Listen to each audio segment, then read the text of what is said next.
We are following several stories this midday. In the Middle East, peace talks to end the Iran war are expecting to take place this weekend, despite the shaky ceasefire deal between the U.S. and Iran. We will have the latest on that. But also, we are counting down to splashdown for the Artemis II mission, as the Orion spacecraft is expected to be back on Earth later today. And our other big story this midday, the weather. Rain chances for the weekend across North Texas, and that could put a damper on your plans. We want to get straight to meteorologist Mariel Ruiz. Mariel, you were talking about rain in the forecast and now a new weather alert for Sunday. Weather alert for Sunday. Now, I want to emphasize this weekend won't be a complete washout. Most of the weekend, most of Saturday is going to be completely rain-free. Today is going to be mostly rain-free, but we do have the thunderstorm potential, and the most widespread rain that we'll see over the weekend happens on Sunday, and even then you'll see plenty of breaks. So what we're talking about is a WFA weather alert, specifically Sunday 3 p.m. to 9 p.m. Our impact, you'll likely see some lingering rain in the morning. That morning lingering rain won't be too impactful, but possible development again in the afternoon that could produce some gusty winds, small hail, and heavy rain. The threat for severe weather is very low. You want to make sure to grab the rain gear. Just keep it with you because you don't want to be that person that gets caught off guard. Make sure to stay updated on the forecast with us on WFA Plus. This is how the end of the week shapes up. 82 today. You'll see a mix of sunshine and cloud cover. Warm and humid all weekend. 10% coverage of rain today, 20% coverage of rain for Saturday afternoon. Saturday night into Sunday morning, a cluster of decaying thunderstorms moves in, and this is what brings us our first round of rain on Sunday with additional storms in the afternoon. That brings us to a 50% coverage. And this is just the start of a week-long daily rain chance event that we're going to be dealing with. I'll time out specifically that rain for you so you can plan around it coming up in just a little bit. All right, Mariel, thank you. Now to an update on the case of a former Salina ISD teacher. A hearing for Caleb Elliott was pushed back after he was set to be in court this morning. He is charged with multiple child sex crimes. Richard Solomon explained the next steps for this case. A hearing for Caleb Elliott has now been pushed back to June 18th. We were in court this morning until we got that news. Now, we were expecting to get an update on where this federal case stands. Last October, Elliot, a former middle school teacher and football coach at Salina ISD, was arrested. He faces charges of invasive visual recording and possession of child pornography, accused of recording students undressing in the school locker room. A month later, he was indicted on federal charges of sexual exploitation of children. The fallout of these charges also led to his father, Bill Elliott, stepping down from his position as Salina head football coach and athletic director earlier this year. And just a few weeks ago, he surrendered his teaching certificate after the TEA opened an investigation into a claim of misconduct dating back to 1995. And an independent investigation found that Bill Elliott used his influence to get his son hired in the district. Of course, this is a story we'll continue to keep you updated on once we learn more. For now, in Collin County, I'm Richard Solomon. We are less than 8 hours from splashdown for the Artemis astronauts. Here's a live look as they are expecting to land just off the coast of San Diego. For nearly 10 days, we have watched this historic mission as the 4 astronauts traveled around the moon, going further than any human had gone before. But the crew is not out of the clear just yet. Here's ABC's Armando Garcia. 10 days after their historic launch and liftoff, a 695,000-mile journey coming to a close.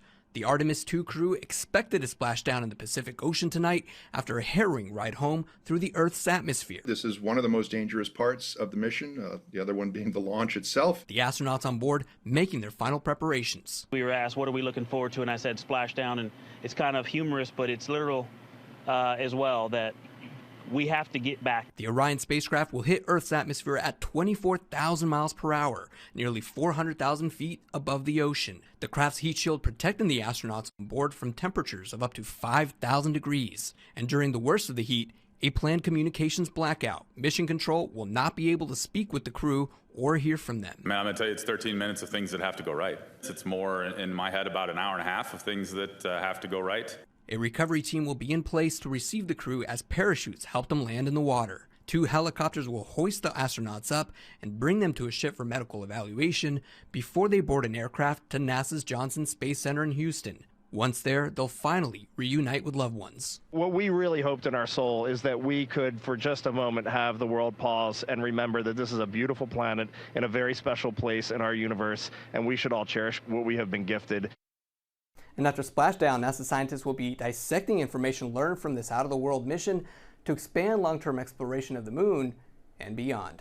Armando Garcia, ABC News, New York. Now, re-entry is the biggest concern today, and we have actually seen this play out before on previous missions. Many across North Texas won't forget the sight of pieces of the Columbia Space Shuttle raining down over the area back in 2003. It broke apart on re-entry due to wing damage, killing all 7 people on board. A different story for Apollo 13 back in 1970. It had a damaged heat shield, but still managed to splash down successfully. That mission eventually becoming a movie starring Tom Hanks. And we will have live coverage of Orion's re-entry into Earth's orbit and the return of the Artemis II crew on our streaming app, WFAA+. It starts at 6 p.m. tonight with splashdown set for 7:07. All right, let's get a check on the roads with Erica Lopez. Morgan. Thank you so much. Yeah, let's check in on your midday drive right now. We've got a little bit of road work as you make your way through Rockwall County. I-30 and Horizon Road is where we are looking, and we're dealing with some westbound lane closures. Looks like just that one far right lane as you cross over Lake Ray Hubbard this hour. It's really congested on both sides of I-30 through this area. So that's going to be one thing you want to be mindful of. As I show you the big map, though, across North Texas, we are seeing a lot of green. That's that slow spot, though, so we'll zoom in and show you again. Backing up on either side here for that stretch coming in through Rockwall County on I-30. As you get ready to plan out your drive this midday. And then the other spot that we are following is some road work on 35 East southbound right around Northwest Highway, right around Dallas Love Field. We dealt with this yesterday as well. You could think about taking 114, 183 as a workaround. Morgan. Day 4 of the Tanner Horner trial in Fort Worth is happening right now. Today, jurors are expecting to go over more crime scene photos of where little Athena Strand was found.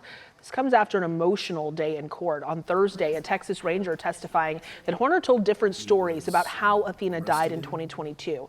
The state showing photos of little Athena's clothes found discarded behind his home. We will continue to provide gavel-to-gavel coverage of this trial on WFAA+. Senior investigative reporter Tanya Iser will have a panel of experts to break down the testimony. And you can watch our coverage again starting Monday morning at 8:30 on WFAA+, which is free to download to your TV.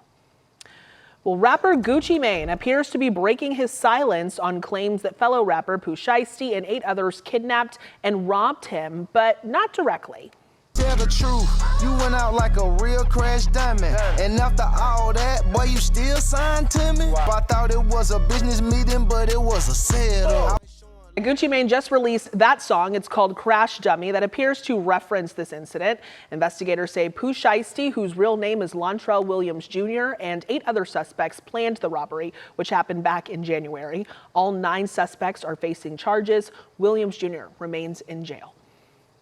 Now to the war in Iran. Traffic through the Strait of Hormuz is still at a standstill despite the ceasefire between the U.S. and Iran. This comes as both countries are expected to hold peace talks this weekend. ABC's Christian Cordero explains. Today, Vice President J.D. Vance's wheels up to Pakistan as the U.S. tries to find a path to end its war with Iran.